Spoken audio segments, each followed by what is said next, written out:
When I was about 4 or 5 years old, my dad taught me how to play chess. And my dad was by no means a good chess player, but I eventually managed to beat him. And from there, I started playing a bit online. I participated in a few chess tournaments for my school, for my local scout group. And eventually, when I was, I believe, 14 years old, my maths teacher at my school recommended to my parents that I play an actual chess tournament because my maths teacher also ran the chess club at the school. And so I entered the 2019 London Chess Classic under 1600 section because I had no rating at the time. So I was just able to enter the under 1600s. I think I was probably about 15, 1600 at the time online. So that was a very fair place to put me. And this tournament was a 5 round Swiss. Again, everybody is under 1600 in this tournament, but it was my first experience with tournament chess, which is obviously a big jump to make. So I live nowhere near London. I'm in England, but nowhere near London. So me and my dad made the trip down to London, stayed in a very cool hotel. That was a very good experience. And he bought me a pair of Lucky Chess socks, and we went from there in round one against Sean Walsh, who I think he was in like his 50s or something. And he played the French defense. Now, I came to this tournament wanting to win it because that's my attitude with basically everything. But my knowledge on opening theory was a little bit shaky at the time. Remember, this was what? So 2019, like 6 years ago, right? Like 6 years ago. And I played the Exchange French, which is definitely not what you play if you want to try and win a game of chess. Nowadays, I might play b3 on the second move and go for this gambit line, or maybe like the classic, well, I probably knight d2. For some reason, like I think the Tarrasch French, yeah, the Tarrasch, or maybe even going for like a winnower sort of variation. But at the time, I played the Exchange French, so ed5, ed5, and I played knight c3, which is just categorically not a good move. Like, clearly I was not a good chess player, and I did not understand opening theory, because I have given the advantage away on literally move 4. You're not supposed to put your knight here in the French, because this pawn is supposed to go to c3 or c4, and I talk about this a lot when I have the exchange Caro Khan played against me. And when white players play knight to c3, I'm like, look, that's not a good move because the c-pawn needs to be doing something. I go knight c3, my opponent goes knight f6. I play bishop to g5, just pinning the knight. You know, again, I'm not a good chess player at this point, and you simply see a knight and you're like, ooh, I can pin that knight. That is really cool. My opponent goes bishop to b4, counter pinning my knight. Now, this is a true pin. I literally cannot move this knight. My opponent can move his knight, but, you know, it would lose a queen. Bishop to b5 wasn't the best move. Like, bishop e7 is better, just breaking the pin, and, you know, knight f3, castles. Very boring game. That is kind of the nature of the Exchange French. But this game was not boring. I went queen to e2 check, which, to be fair, was actually a good move. That was actually a very good move. I think the reason that I played this was because I was calculating... I don't know why I can remember this. This was literally 6 years ago, and I can literally remember what I was thinking. That is nuts. That is nuts. So what I was calculating was bishop e6, queen b5 check. I was like, if he blocks with the bishop, then I can give a check on b5. My opponent has to play knight c6 to defend his bishop, and then I can take on b7. Now, taking on b7 isn't even that good of a move because of knight takes d4, and I can't take the bishop because if knight takes c2 check, forking everything. I didn't see this. I just saw this position, and I was like, ooh, this looks really, really good. Again, it's not, but that's what I was thinking at the time. I think you can take on f6 first, though, because if queen takes, then this is actually a bit more of an issue, because now you can't go for this, because I'll take on a8 with check. But my opponent blocked with the queen instead. I don't understand how I can remember what I was thinking in that moment. And then if queen blocks, my plan was... I don't know why I exchanged the queens first, to be honest. I probably should have taken on f6 first and forced this doubling of the pawns. For some reason, I took the queen first, and after king takes, I queenside castled. I suppose my thought process was, you can't play h6 because of knight takes d5 check, and the knight is pinned to the king, and your bishop is under attack, and everything is under attack. So my opponent took on c3 to prevent any of those ideas. I played b takes c3. My opponent goes bishop to e6, which just defends the central pawn, develops one of his bishops. I went bishop to d3, just because this is I would argue the best diagonal for the bishop to be on. The computer likes bishop to h4, but like, come on now. I'm not a good chess player at this point. Bishop d3, h6. I drop my bishop back. My opponent goes knight b to d. Well, it's not knight b to d7 because this knight can't move. Just defends his knight. Here, I probably should have played the move f4. I know I was thinking about this during the game because I did go for this plan later. Not only stopping g5, but preparing f5, which would trap the bishop. I remember after my opponent played knight b to d7, I saw the fact that f4, f5 could trap the bishop. By the way, this is a classical game. These are all classical games. So I think it was 90 minutes with 30-second increment, something like that. Very long games. And as like, a 14-year-old kid, I was not used to games going on for this long and having to sit for hours and hours on end.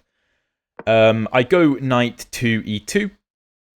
I think the reason was so that I could bring the knight to f4 to target the central pawn and the bishop.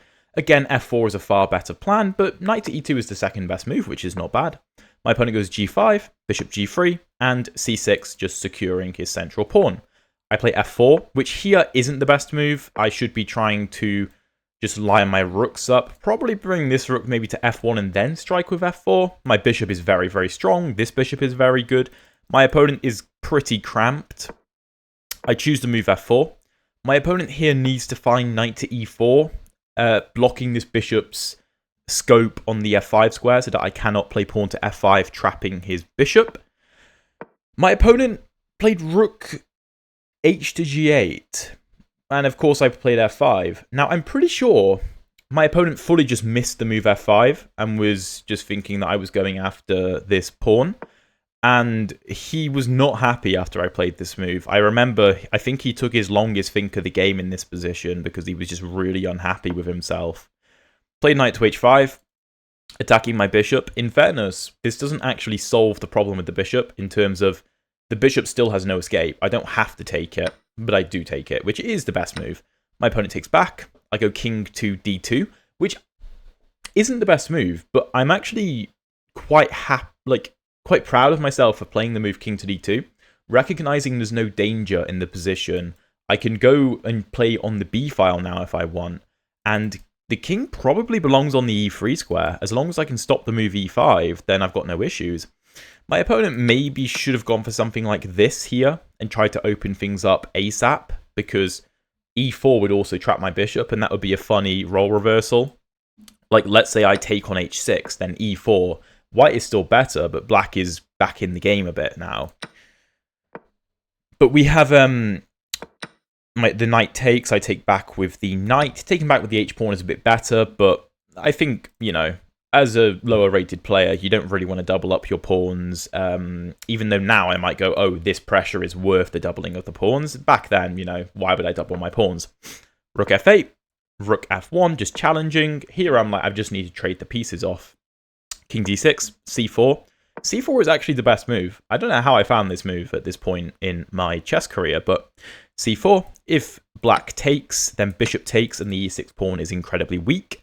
So my opponent played b6, stopping the move c5, because let's say he plays a move like a6 here. I can take, I can also play the move c5 check and force the king back. Also rook b1 would be a big problem for the b7 pawn because I'm clamping down on the b6 square. Did either of us see that? Probably not, but I can see that in retrospect. My opponent goes b6. I go knight to e2.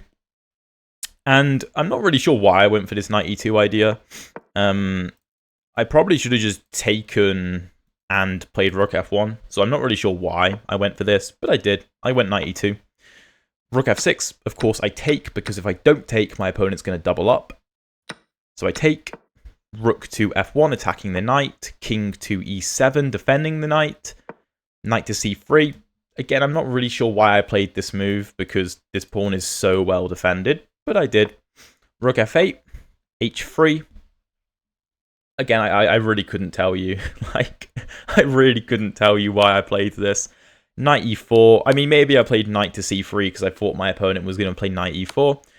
Here he does. It comes with a check, but I know that my bishop is defending my rook, so I can play knight takes, and my opponent takes on f1. I take on f1. My opponent takes on e4. And here it's a very easy cleanup in the endgame. I'm very happy with this pawn sacrifice I played, to be fair, because I do still need to find a way through, and I found the move c5 check, which is the best move.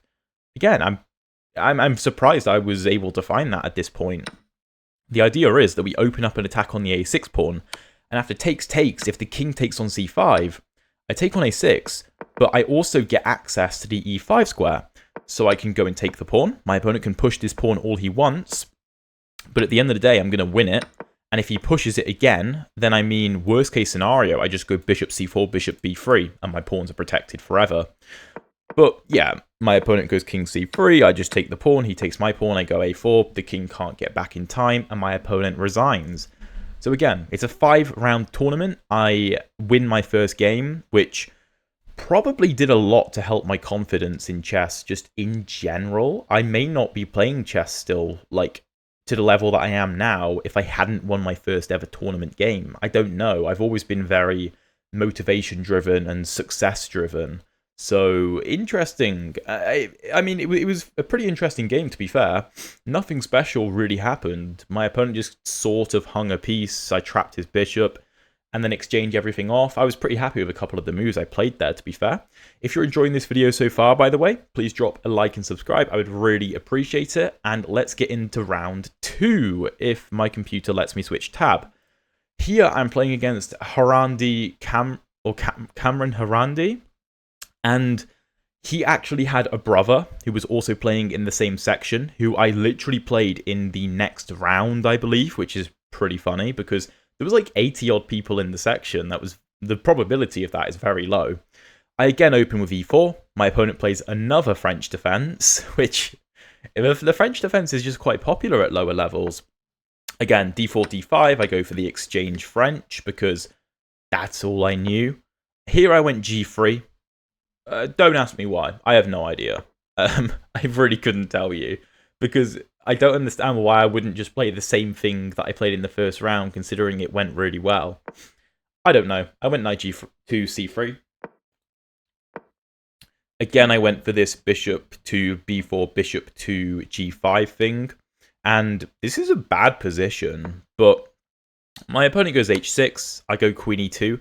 Again, I'm trying to go for this idea of queen to b5 check and trying to win this bishop.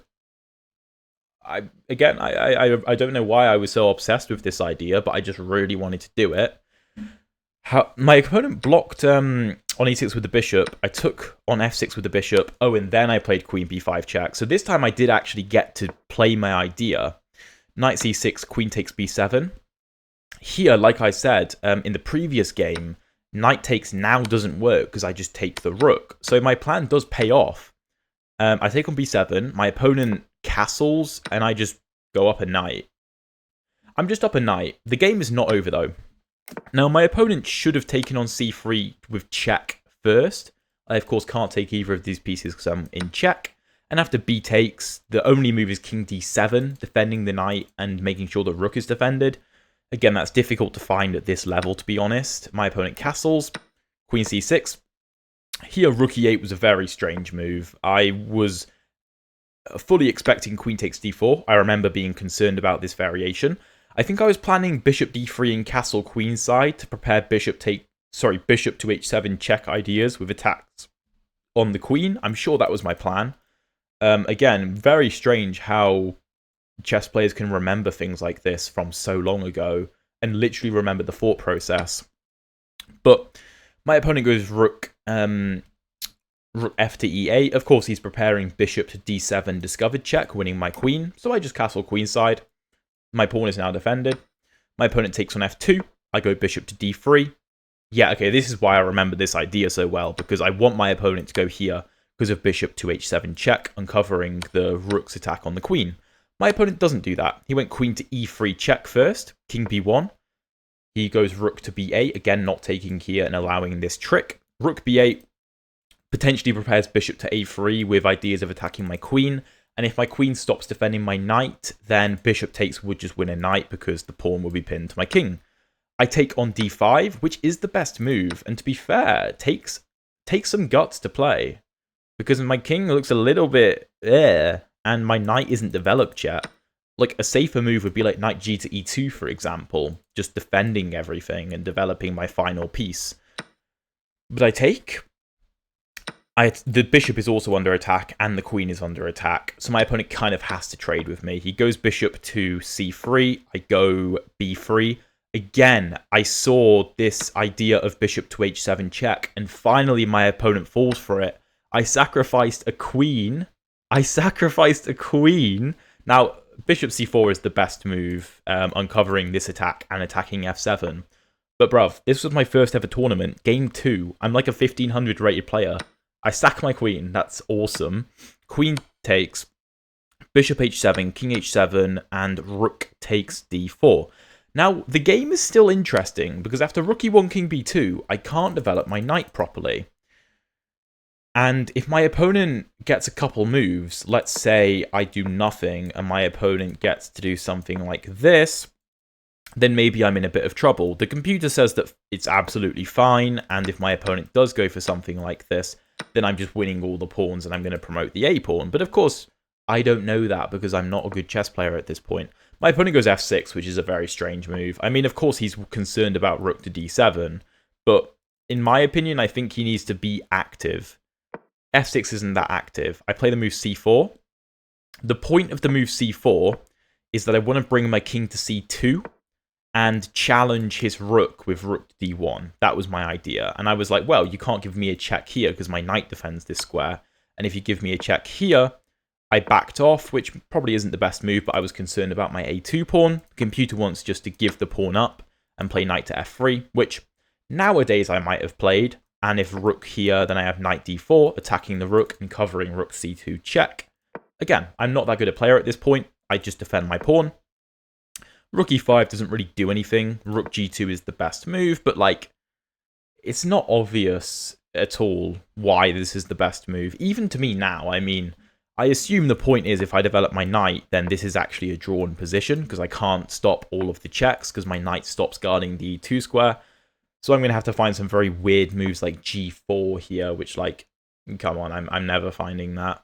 The computer doesn't even like it that much. My opponent goes rook e5, though. I go knight to h3. The other rook comes up to f5, which I don't really understand. I mean, why not? I mean, rook g2, I suppose, knight f4. But, yeah, I offer him a rook trade. He goes rook to h5. I go knight f4. The rook is running out of squares. I go g4. The rook is almost trapped. Here, I can't play h4 because my pawn is hanging, so I first go rook h to g1. Now h4 is a threat. My opponent goes rook e4, I go h4, and the rook is just almost trapped, except this rook moves out the way so he can bring it over to the e-file. Knight d3, attacking the rook. This is not a clean conversion whatsoever. I'm fully aware. I was not a good chess player. But my idea was that I can now go rook e1. And I'm just offering to trade off all the rooks, which my opponent knows he can't do. So he trades one pair of rooks because he can't avoid that, and then moves his rook to the d-file. I defend the knight. Rook to d4, attacking my pawn. I go rook g1. h5 is a good move. He wants me to take so that he can take here and win this pawn. I played the move knight to f2, just defending. Rook here, rook g2, take, knight takes, and my opponent goes f5. Attacking my knight so that he can try and win this pawn. I go knight e3, because if he takes, then I can take, and we have ideas like this. I think I can probably take on g7 with the rook first, and after king takes, knight here, and I force the rooks off the board, and the game is completely over. My opponent goes g6. I go rook h2 defending. c6 stops knight to d5. I bring my king. Again, this is not a clean conversion whatsoever. I'm just somehow trying to find a way to get the pieces off of the board. Here I'm putting a lot of pressure on g6, and I find the move knight to h5 check, winning the rook because the pawn is pinned at last. And then the game is obviously very easy to clean up from here. My opponent actually played on all the way, which I remember he seemed quite upset when he was playing this out, and I felt really bad for him. I think his dad was actually telling him to resign, like basically standing behind him, telling him to resign. I remember talking to my dad about it afterwards. And I was like, that seemed a bit weird. Like, why is his dad getting involved like that? But to be fair, he did seem upset, so that's fair enough. But anyway, another French defense exchange and another win. So that puts me on 2 points out of 2. Remember, there are 5 rounds, and round 3, you can see I play this guy's brother. I assume older brother. He's a bit higher rated than him. This game didn't go so well. E4, E5, knight F3, knight C6, D4. I have hated playing against the Scotch ever since I started playing chess. Absolutely hated playing against it. I did actually know the theory though. Knight F6 attacks the pawn, knight C3, bishop B4. This is the correct continuation. But after knight takes, you're supposed to play B takes C6. I took on C3 with check. I don't know why. I think my idea was that I offer him a queen trade and the e-pawn is hanging. I get myself into all kinds of trouble though. After the move bishop G5, I need to play H6 and allow this damaging of the pawn structure. And we essentially have a very similar position here. We both have doubled pawns, which are also isolated, and the rest of our pawn structure is okay. I have one more set of double pawns, but it's not the end of the world. My bishop's going to come to E6 most likely, and we're going to have a game. I played rook E8 though, attacking the e-pawn. My opponent queenside castled, and here I blundered horrifically. I needed to play the move bishop D7, covering my king up, and then E5 can't be played, attacking my knight, because of course I just take the pawn. For some reason, I played the move king e7, and after e5, I remember I thought I had the move h6, but once we reached, like in this position, I thought, oh yeah, king e7, and if e5, I have h6 counterattacking. Once my opponent played e5, I realized, oh, it doesn't work. I went for it anyway, but I realized that taking here comes with check, because my king is on e7, so I can't take the bishop. I go a piece down. And I do try to create some chances. I try to attack my opponent on the queen side and get his king in some kind of mating net. And it was kind of a cool rook lift, like all the way over here to try and apply pressure. Unfortunately, it doesn't work. Why did they play the move bishop to e6 here? It's the best move, but I don't know why I played it. What's wrong with something like this? Oh, okay, yeah, sorry. My opponent can take on b5 and then take my bishop. Again, I'm pretty happy I found, like, I saw these kinds of tactics. But, yeah, I'm just trying to create some kind of attack, but there is no attack to be had. My opponent's doing a good job at making my life incredibly difficult. There is no way through. I do try to, like, box the king in somehow, but there is just nothing. And eventually, I get trapped in a mating net, which I did not see. And I have to give my rook up for a bishop. And, I mean, I get the pawn to the a2 square, but I'm not doing anything with it.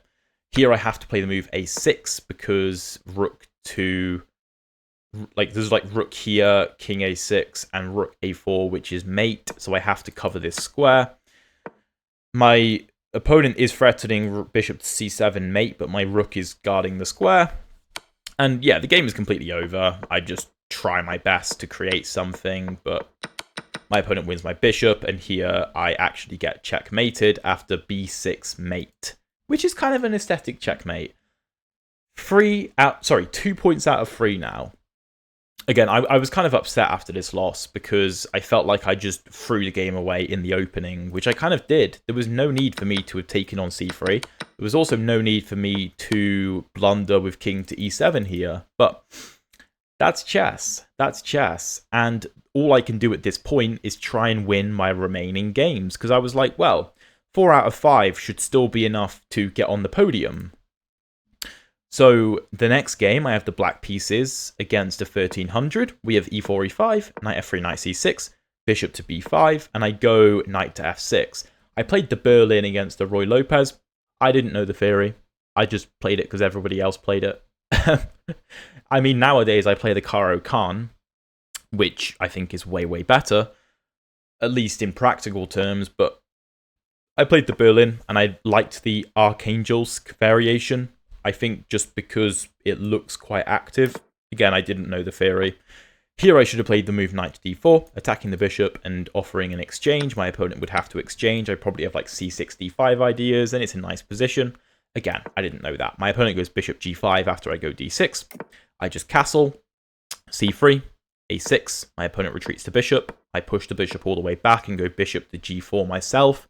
I'm sure loads of you below like the 1500 range have had these kinds of positions all the time, because it's just typical Ruy Lopez / Italian game positions. Knight b to d2. What should my opponent have done? h3, and if bishop h5, g4. Yeah, this is difficult to see at this kind of level, to be honest, and just trust that your king is safe there.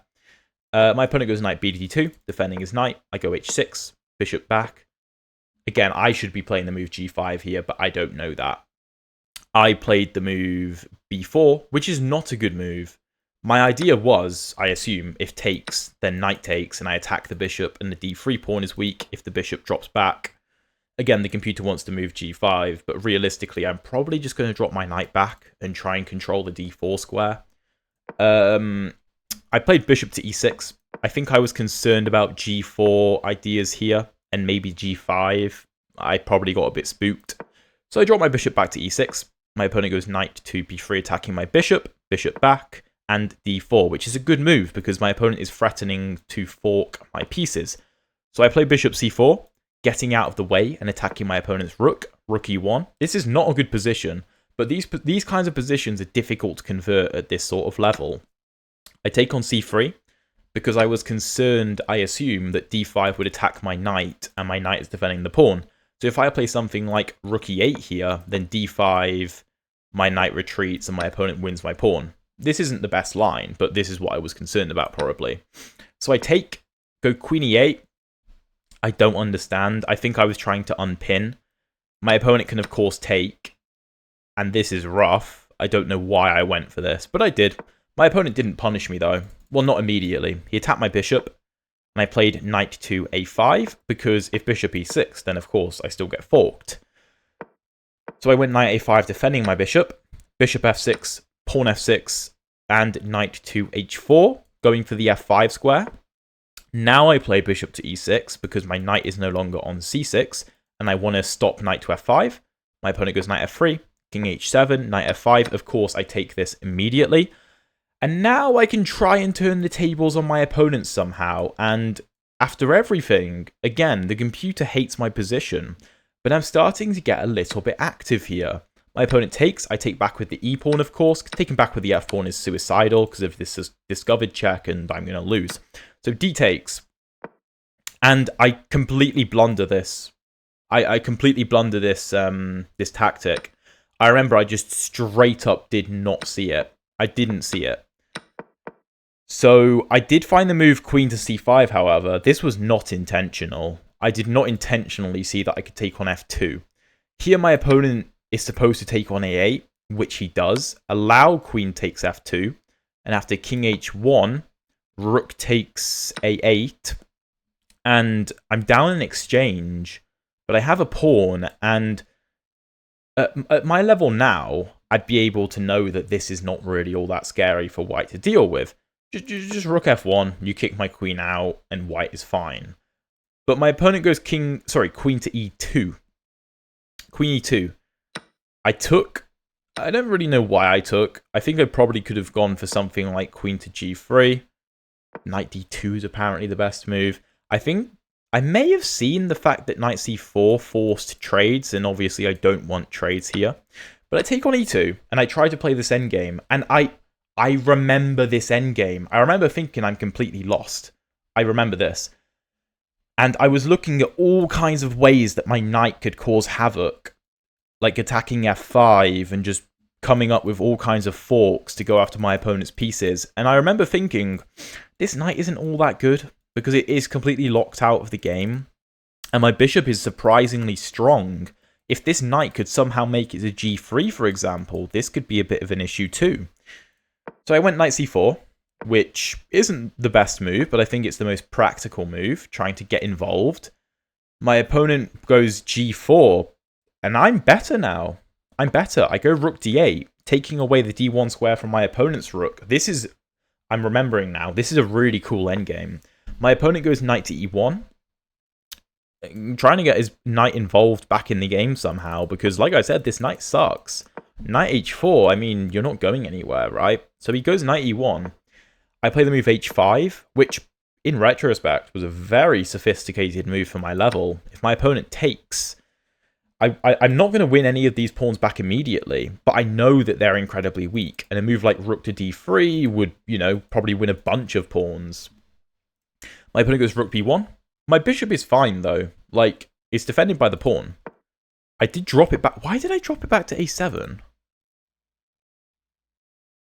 I have no idea. That's a really silly move. I don't know why I did that.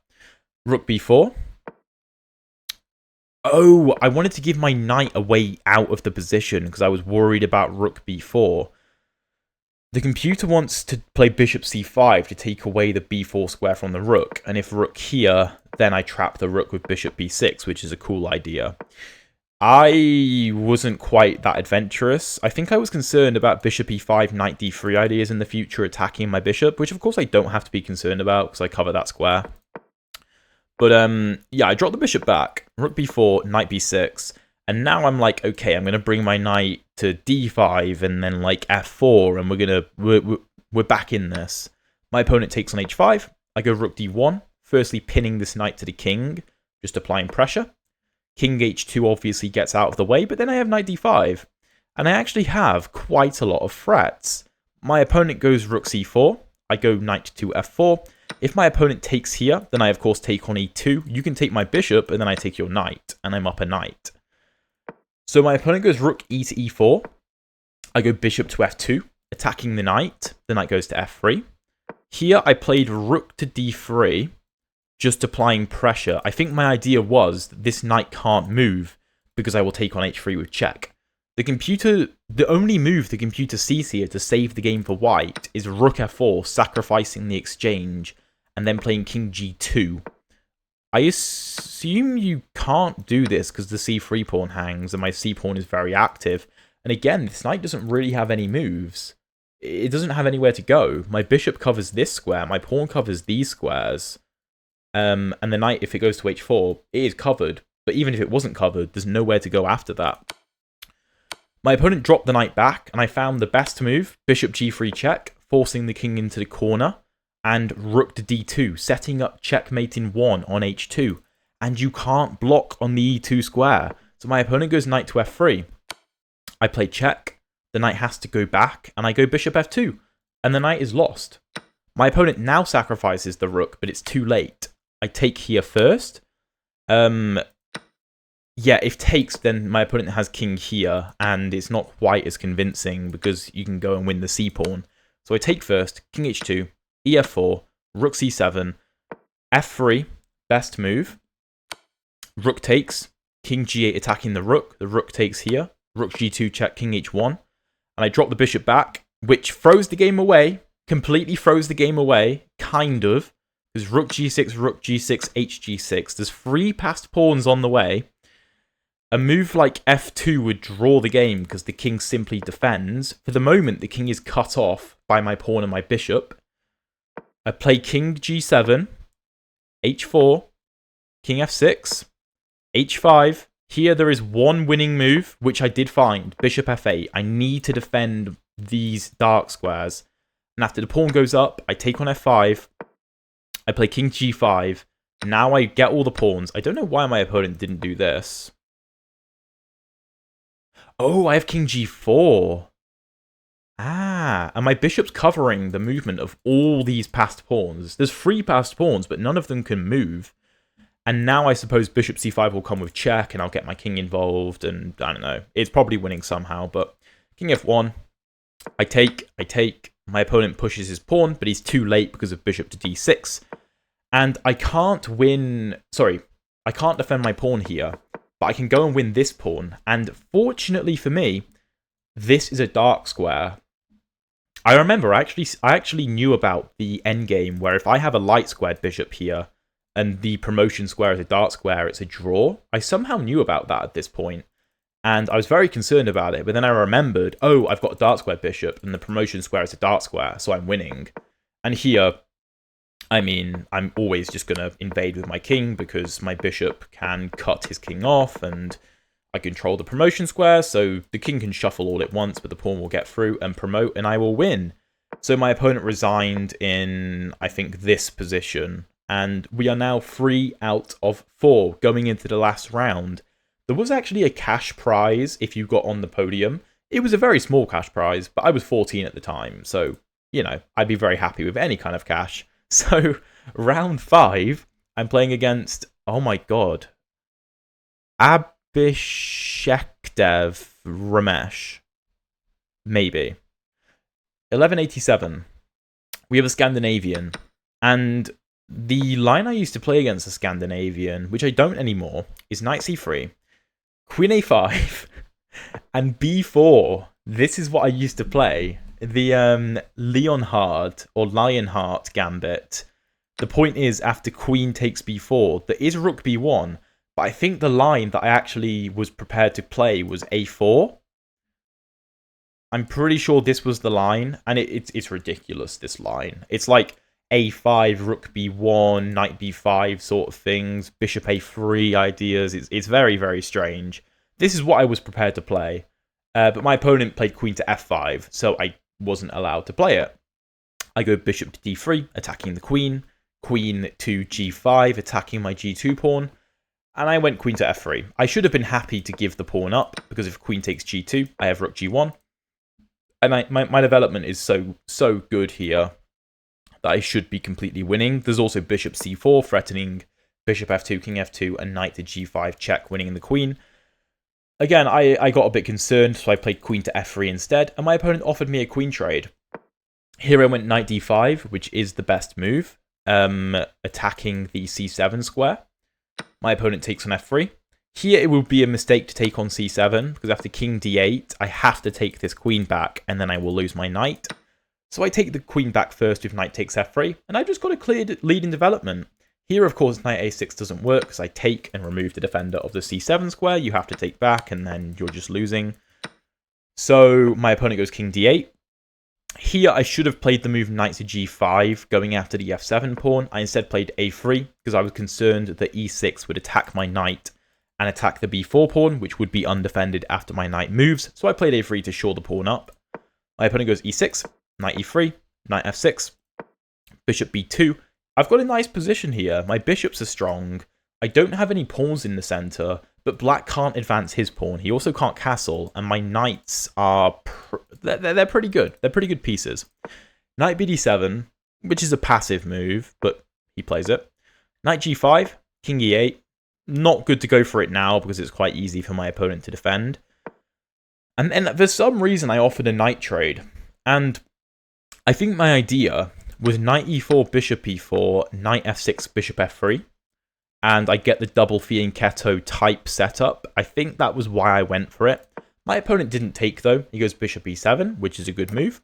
A queenside castle. a6. I don't really understand the point of that move. I went g4, which, in retrospect, was quite a nice move, preparing the g5 and understanding this pawn is not a weakness. Rook g8, which is not a good move. And I went h4, which I don't think was necessary. I think the reason I didn't... I mean, here I didn't really want to give this pawn up, and if bishop takes here, rook h8, my opponent gets on the open file and not in time with bishop g7. So I played h4 to prepare the move g5. King e... Whoa, I've gone way off. Sorry, h4 to prepare g5. Rook to b8. I mean, these moves are very, very strange. I don't understand why you'd be preparing this. Maybe b6, bishop b7 was the plan, but I don't see why the rook needs to be on b8 for that to happen. I went knight to g5. And here I remember thinking that with all this pressure on the king side, something is going to happen. My opponent goes g6, and now my bishop is very strong. I went f3 to defend my pawn on g4, which is not necessary. I can go f4 and be aggressive. I can go rook h to g1 and try and play the move h5. I instead played f3, which is fine. b6. Again, I put the knight back on e4. Not really necessary. Bishop b7, g5. I'm clearing the g5 square for the pawn to like move my knight and push the pawn forward. Here, if my opponent takes, I mean, I probably would have taken with the bishop, in all honesty. And if takes, this is just a very, very good position. My opponent doesn't have access to f6 or c5 or e5, and my knight can maybe hop in like this. My opponent goes knight h5, I go knight g4, and my opponent goes knight f4. I go knight h6, attacking the rook, and my opponent takes on d3. And I had realized that he can't do that. If rook f8, I wanted to play a move like bishop to g7 attacking the rook, and the computer thinks that black still has a way back into the game with c5. Not very findable at this level, though. My opponent takes on d3, which doubles my pawns. This also comes with a check on my king. But now after rook f8, bishop g7, the rook is trapped. The rook is completely trapped. c5, I take, bishop takes, and my opponent is creating counterplay. Again, I need to win this game to try and get on the podium, right? Because 4 out of 5 would be an automatic third place spot. Yes, it might be a shared third place, but it's automatic third place. So bishop c5, knight c5, knight c5, rook f1, just defending my pawn because it is under attack. Knight d3, king c2. I have lost a pawn back. So I'm down a pawn, but I can take this rook at any point. I understood that I could take the rook at any time. Knight f4. My opponent plays quite well here. I go king back to b1. I think I was just concerned about rook c8. And then knight g2. Knight g2, of course, attacks my h4 pawn. And I take on f8, king f8, and here I need to play the move rook c1, which I found. And the point is, if my opponent takes on h4, then I have this. And this is bad. My opponent is not going to survive this. I mean, let's say knight f3, rook f7, I just win the knight. And the knight is kind of a little bit trapped. If the knight goes to f5, take, king e8, rook h7, I'm probably promoting. I'm probably going to promote if my opponent trades knights with me. So my opponent goes rook c8. I, of course, trade and bring the other rook to c1. Bishop moves. I attack the bishop. The bishop drops back to e8, defending the f7 pawn. And here, I knew that rook to c4 would defend my pawn. But I'm very happy that I instead decided to play rook to b7, which isn't the most accurate. It's better to play knight to g4. I think the idea is after knight h4, I have f4? Oh, okay, saving the pawn. But in the long run, I assume the idea is knight f6 and rook to c8, either winning the bishop or creating a mating pattern with the king on g7 and the rook on g8, a very nice mating pattern. Rook b7 attacks the pawn. My opponent goes b5. I go rook a7, attacking the other pawn. Knight h4. f4, I save the pawn first. If knight g2 attacking the pawn again, rook a6, knight takes. I think the point was that if the knight takes on f3, then g5 is under attack afterwards. If my opponent takes on f4, though, after all of that, then g5 is still safe for the time being. The game is certainly not over. I bring the king to c2 to defend the d2 pawn, e5, fe5, knight e5, d4. And now the plan is just to push. I know a6 is hanging, but my opponent, his king can't come and help. The bishop doesn't really have that many squares. And after d5, the bishop can't move. The king can't really move. The knight can take here, but I go d6. King g7, knight g4, h5, knight h7, which actually throws the game away. I need to play knight e5. I don't know why I rejected this. I think I was concerned about f6, but of course the pawn is pinned. And I also stopped bishop c6 because I control that square. Knight h2, my opponent has to find bishop c6. And if I push now, there's knight to e6, defending the promotion square. What happens in the game, though, is my opponent does go bishop c6. I take on a6. The bishop goes to d5, and now I get to play the move d7. And knight to e6, I just take it and I promote. So my opponent did resign in this position. Here he has to find knight e6, because this comes with a fork, and then the promotion square is secured. Difficult to find though. I can play king d2 for example. My opponent needs to find like bishop d7. The game is not over. I mean, I'm up an exchange, but there's 3 connected passed pawns. Luckily though, my opponent goes bishop d5 and just obviously misses the fact that I can take here. But once I do play d7, then he realizes and he resigns. And I end up on 4 out of 5 points, and I come joint 3rd place. I was so happy with this result. I did not... I mean, I went in there with the intention to win. It was not smooth sailing at all, but very, very interesting games, and hopefully it gives you guys some inspiration, because I've come a long way since this tournament, and it's only been about 4 or 5 years, which... Okay, maybe more like 6 years, actually, which is a while, but, you know, I've gone up in so much in rating since this point, and I can look back and go, what an idiot now, but, like, still pretty good result. If you guys haven't played a chess tournament yet, and you're considering it, you don't have to be some incredible player, just go play a chess tournament. It will be worth it. It'll be stressful, or it might not be stressful for you, it's always been stressful for me, but it will be worth it. Thank you very much for watching. If you want to see a playlist with all of my classical over-the-board games, check out the playlist that appears down here. And if you want to see what I play against the French defense nowadays, then check out the playlist up here for a really cool gambit line against the French. Thank you very much for watching.